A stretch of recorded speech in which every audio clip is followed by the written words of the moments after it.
Hello, welcome back to danceranch.net. Our next pattern in waltz is going to be extremely similar to the last one, okay? It's a twinkle, all right, to a check reverse to a promenade ending, okay? The other one's a check release, all right? That's a release. You kind of throw her out and release her. This is going to keep her a little closer to her, and it's very small. It's just that little small middle piece that actually changes the ball game, okay? This means that you're going to be able to change direction and come back to where you were, okay, or immediately go somewhere and come out and make a direct cutback to another section. So if I can start here, I can change and come right back to this direction. Now, I'm not saying the last pattern can't do the same thing, but the other one's a little bit more open and gives you that check open feel, release, all right? This is the check reverse. That's the only, that little word changes everything on that one, okay? So we're going to demonstrate, and then we're going to break it down. And we're just going to follow. Right, exactly. Okay, which is very cool. All right, so twinkle.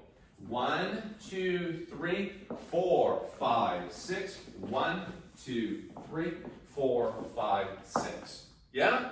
So notice that we start here, we zigzag back and forth, and we go right back here, okay? So it's not like we're actually going, woo, let's go over here to this side of the room, and you're doing this big open release. This is a check reverse, okay? Why this particular step? Well, when you're actually moving across the floor and you're like, oh, I want to go back, right? You see this? I'm going to go back, check, and I'm going to turn around and sharply come back to this direction. So it's a more sharp movement of the lead that brings her back this way. So you're not actually taking and releasing her. So we're coming through here, we do the twinkle, okay? All right, and she's coming forward with her left foot. I'm going to release her. See the difference on that one? This one, I'm going to check and reverse. Check, keep her there, right? You check, keep her there, and then really to come this way. There's your difference. That's the difference on this particular step. You keep her in closed position just a step and a half longer, and you reverse it, okay? So that's what you're going to do. So gentlemen, when you come here, do not release her open and say, go that way, all right? You're actually keeping her check, and then you step and take the hand off the back. You don't take the hand off the back until you start moving back this way, okay? There's a big difference. Now, if I'm coming away from the camera, and I'm stepping through, let's go get like in here. As I step, let's go ahead and go to the twinkle. So we're going to go 1, 2, 3. As I step, now the last one I actually release and she goes that way. What I'm doing here is keeping her there and I'm coming back at you in the camera and then we close it up. So you see we can stay right here in front of the camera, zigzag back and forth. So in certain situations where it's really tight, we can go back and forth or we need to because the area is closed in, we can change that direction, all right? Now, you can do the other as well, but this gives it a different look. Let me demonstrate. If I go through and do a twinkle, she steps forward with her left foot, and I do a release, see, that makes it really cool to kind of go open. We can really start changing direction when we do that release count. It opens up the territory to really move somewhere else.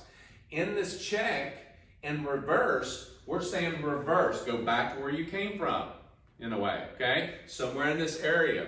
It helps out when we say, oh, there's a block there. Oh, there's something there. We can go back. If you're in a corner, gentlemen, this is a great one to have. If you're in a corner and you go, oh, I don't want to go that way, right? And then you finish and then you go into something, you can do it again.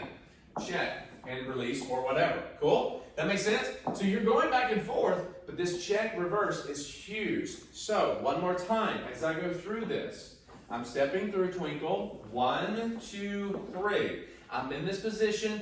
Ladies are already ready for that left foot to go forward. I'm actually going to go with her, check. Now the difference is, again, I don't want to stronghold this. I don't want to tighten it up and hold her here. I just want to make sure I do not take the hand off her back. And ladies, don't assume that you're going to do a promenade or into an open release.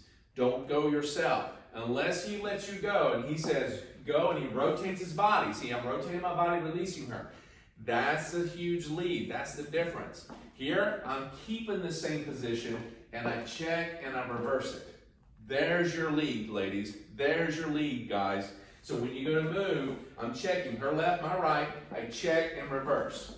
If I check and release, I'm going to throw her out. But now I'm going to check, reverse, and then I come back this way, opening up promenade and close promenade. Notice the open promenade is later, and it happens on the way back, and then immediately close her up into close promenade, okay? And then we finish off with that nice traveling step at the very end that we talked about in the last one and also the previous video. Cool? So, go back and rewind this as much as you need to. It's a great little pattern to have. I like it a lot. I use it a lot, so I know you will too once you get used to it, okay? Have fun. We'll see you back for the next pattern.